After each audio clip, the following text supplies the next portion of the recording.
Notice the left hand is down by my side, but not like hidden. It's just sort of in a relaxed position there. So I'm shaking here, and the idea is to give a sense that I use this as an opener on a table. I'm just warming up my hand. And then as my right hand comes over to pull one of the fingers, like that, to loosen those up, I transfer the coin. The transfer moment comes hidden behind my left hand. This is the exposed view. My right hand comes down. These two fingers press the coin directly up into classic palm. It goes right up into classic palm as my right fingers close on my fingers like that. Okay? So it's just pushing the coin from fingertip rest into right hand classic palm. In performance, it looks like this. Shake the hand like this. Boom, come over like this. Pull the fingers like that. Give it a shake too. Finally, I come over, make a loose fist, and through the top of the holes where I'm going to drop the coin, a la Lum Mask, right? The exposed view is as I come over, it goes from classic palm and lands in the fist as I pass by. Performance speed, the Lum Mask move looks like this. Like that, all right? To cover it, sometimes what I'll do is I come by, I drop it over, and I immediately turn the fist face up again.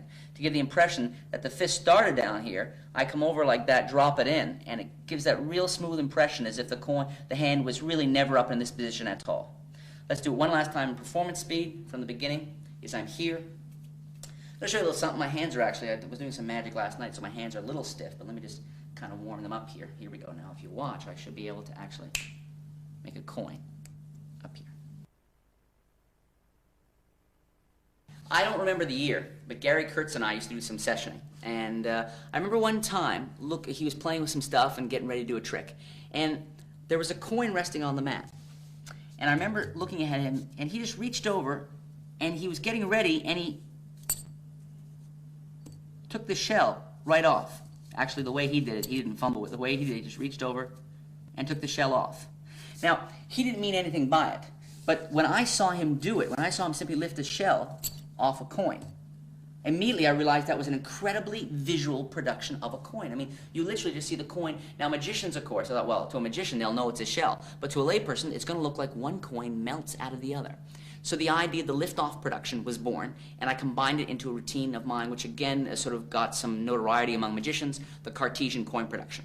To set this up, you need 4 coins and a shell. Okay, 4 coins and a shell.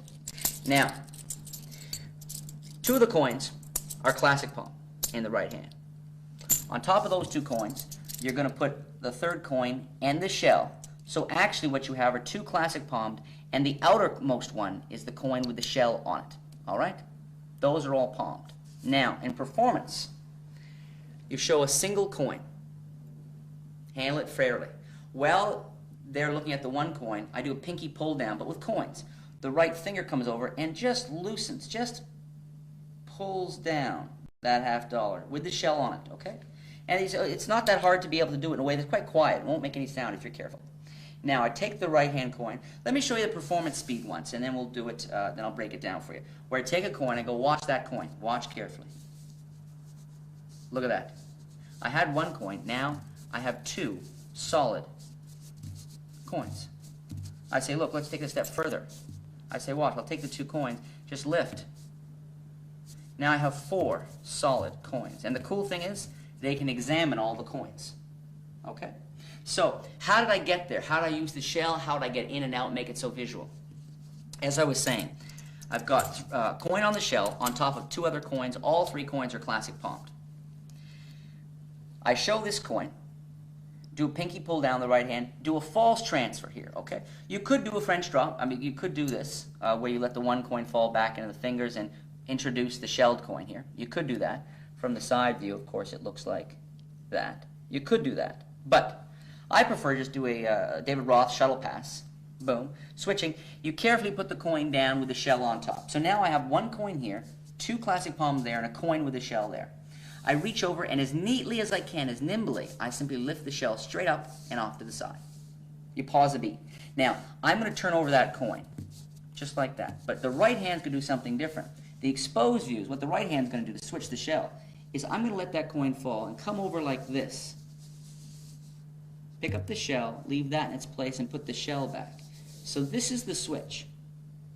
First finger and thumb. As I turn over, I switch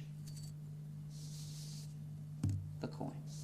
That's the rollover switch. So I'm here with a coin and a shell. I come over, do the rollover switch. The left hand echoes the right hand, so you get this really nice switch where they can see both sides.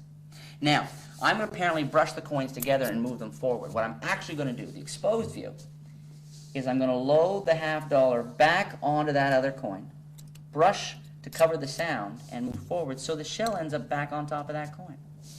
From the front, it looks like this. I've shown both sides of those coins.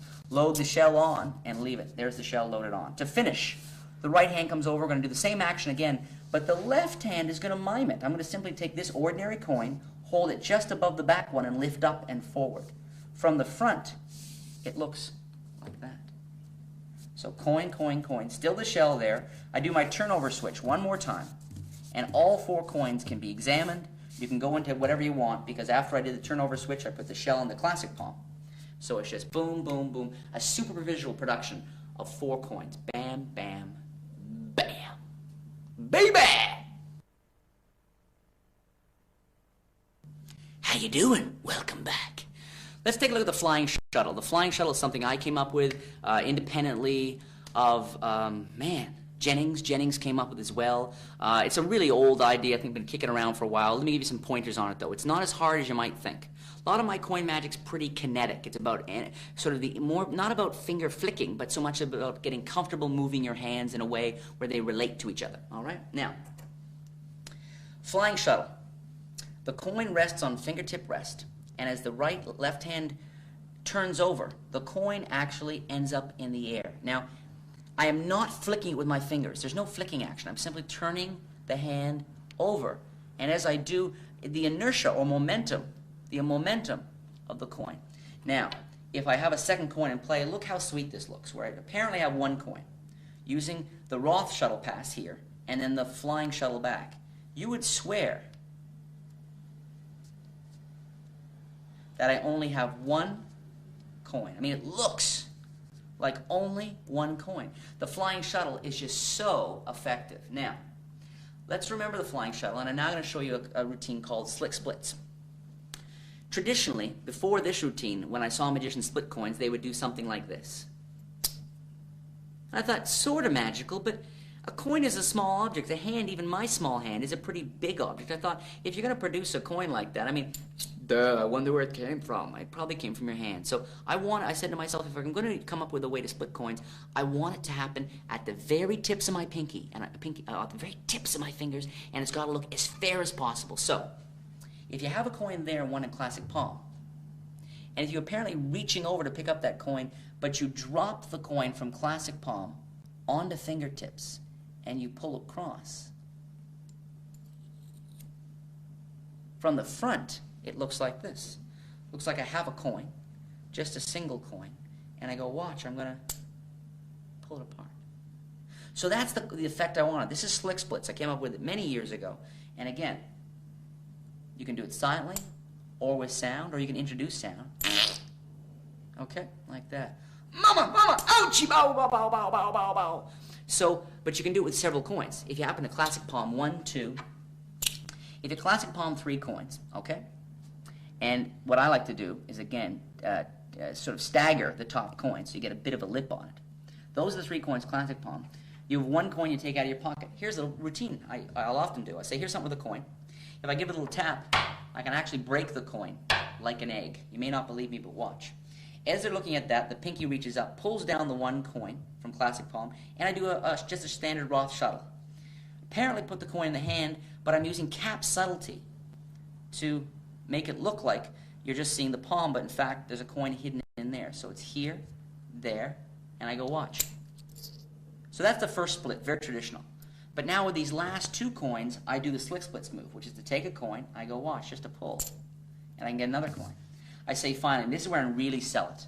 Doing shuttle pass, flying shuttle back and forth. I say watch this last one, and I do the last switch. That's 1, 2, 3, 4 coins split from a single coin.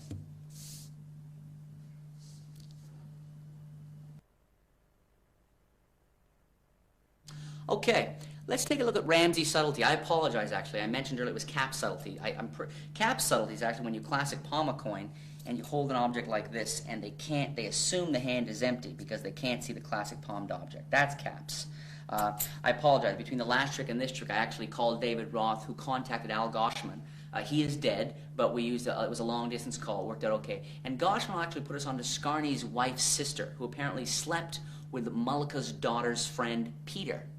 So we all talked together, and we figured out the cap subtlety is this, and the Ramsey subtlety is when you have an object in finger palm, and you try to make sure the sight lines for a spectator is the palm looks empty, but you've concealed objects in the hand. Okay, so that's really what you're after with the Ramsey subtlety. Now, years ago, one of my dream ideas has always been is, how can I produce 4 coins from my empty hand? That's sort of how I came up with the black stack production and many other, some Goshman pinch stuff we'll work on in a second. But how can I produce 4 coins, one at a time from my empty right hand? So this is one of the techniques I came up with. If you finger palm 3 $half, now this is a weird move. I don't really have a name for it, but I haven't seen it in print before. And that is, if you kind of shimmy the coins between the flesh here and sort of the flesh on the fingers, if you shimmy the coins, you can work one coin free and it'll tumble forward. This is a way to release the coins from finger palm, one at a time. All right? That's key. That alone will take you some practice. But using the Ramsey subtlety, watch what I can do. I can show you one coin here. Let one of the coins fall from finger palm onto my fingertip rests. Okay, so I'm in that position. I can apparently toss the coin from my right hand to my left hand using the flying shuttle. Use Ramsey to conceal the others, and they see one coin. Be careful you don't clink the coins and put the first coin down. I say, watch, I do it again. I repeat the same actions. I show a coin here, apparently toss it there, turn over, put it down. Show a coin here, toss it there, flying shuttle again, put it down. And finally, take a coin, show it, put it down. So I can literally, using the Ramsey subtlety, flying shuttle, combine Ramsey subtlety and flying shuttle, and you can produce 1, 2, 3, 4 coins from your empty hands. And if I don't like that, you just do the sponge ding-dong trick.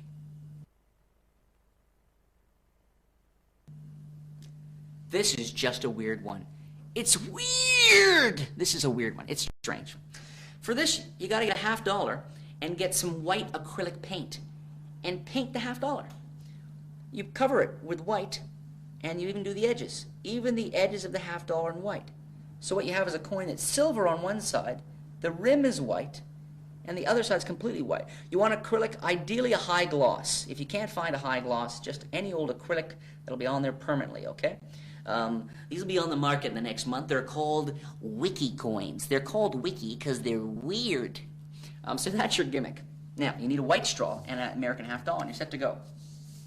I wanted to come up with an effect. I thought, wouldn't it be a great impromptu effect while I'm doing some one-coin stuff at a table in a restaurant?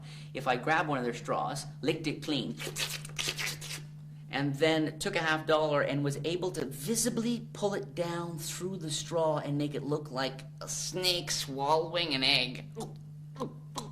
Wouldn't that be cool? So, I came up with this very simple idea because I realized if I take a coin and I hold it against the straw, it looks like I'm pulling the coin down the length of the straw.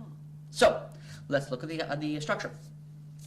Straw and coin both can be examined. You've got your little gimmick coin, classic palmed in your right hand. Okay? They look at the coin, make sure it's a solid object. I then do a shuttle pass, switching one coin for the other.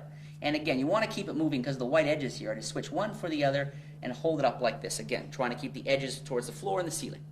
I then pick up the straw. Okay? So the real $half, finger palm the left hand. I'm picking up the straw here.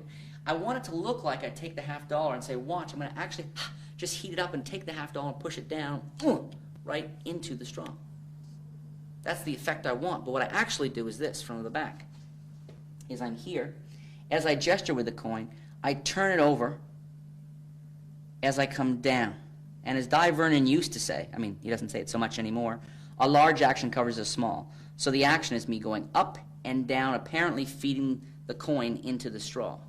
From the front, I want to make sure my fingers cover it until this moment. Boom. Then I splay my fingers, cover the edges like that, and I'm in this position. The left hand comes over, drags the coin down the length, and all I'm doing is pulling the coin down the straw with my thumb on the back. So I'm here. As soon as I get out the bottom, I'm going to turn the coin over so the silver side comes up.